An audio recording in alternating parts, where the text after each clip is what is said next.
This channel does not promote any violent, harmful, or illegal activities. All content provided by this channel is meant for an educational purpose only. Brought to you by V-Guard, co-powered by Sensodyne O Bhimal, বলো কথা কেশরী। Associate sponsor Ultratech Cement.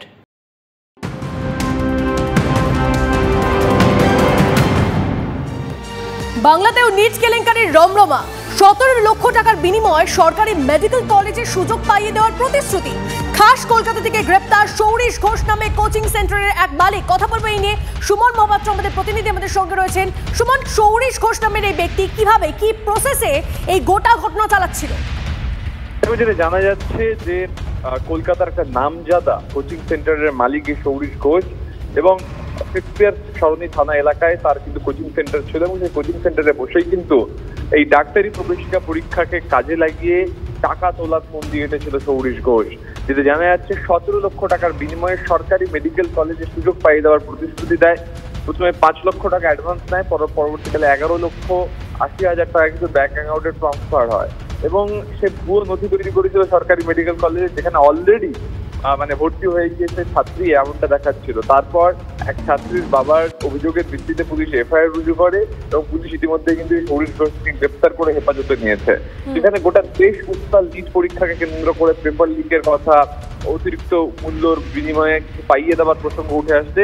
সেখানে কিন্তু বাদ পড়লো না বাংলাও, এখানেও কিন্তু খাস কলকাতায় এই চক্র চলছে।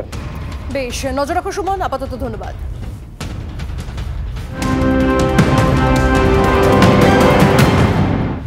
এই মুহূর্তে আর একটা বড় খবর দিয়ে আপনাদের। নিট পিজির নতুন দিন ঘোষণা সপ্তাহখানেকের মধ্যে। আগামী 2 মাসের মধ্যে পরীক্ষা নেওয়া হবে। প্রশ্নফাঁসের অভিযোগে শেষ মুহূর্তে স্থগিত রাখা হয় নিট পিজি।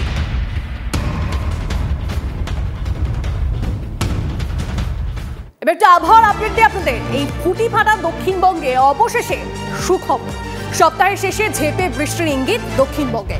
শনিবার উপকূলের 3 জেলায় ভারী বৃষ্টির পূর্বাভাস। ভারী বৃষ্টি হতে পারে 2 চব্বিশ পরগনা ও পূর্ব মেদিনীপুরে।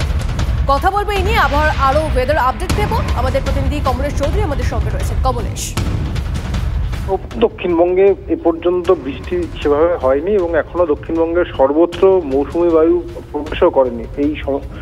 এই অবস্থাটা আগামী কয়েকদিনে দ্রুত বদলাতে চলেছে। আগামী 3-4 দিনের মধ্যে দক্ষিণবঙ্গের সব জায়গায় বর্ষা পৌঁছে যেতে পারে, এরকম একটা আশা আবহাওয়া দপ্তর দেখিয়েছে এবং শুক্রবারের পর থেকে দক্ষিণবঙ্গের বেশ কিছু জেলায় বিক্ষিপ্তভাবে হলেও ভারী বৃষ্টির একটা সম্ভাবনা তৈরি হয়েছে। তার কারণ বঙ্গোপসাগর থেকে দক্ষিণা পূবালি বাতাস ঢুকে আসার একটা সম্ভাবনা তৈরি হয়েছে। আপাতত শনিবার উত্তর দক্ষিণ 24 পরগনা এবং পূর্ব মেদিনীপুরে ভারী বৃষ্টির পূর্বাভাস রয়েছে। ফলে বাকি জেলাগুলোতেও আস্তে আস্তে ভারী বৃষ্টির সম্ভাবনা তৈরি হতে পারে এবং এই যে জুন মাস জুড়ে বৃষ্টি হয়নি, জুনের একেবারে শেষ থেকে জুলাইয়ের প্রথম বেশ কয়েকদিন পর্যন্ত ভালো বৃষ্টির একটা আশা থাকছে।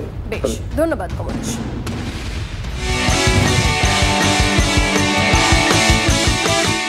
Brought to you by V-Guard, co-powered by Sensodyne O Bhimal, বলো কথা কেশরী। Associate sponsor Ultratech Cement.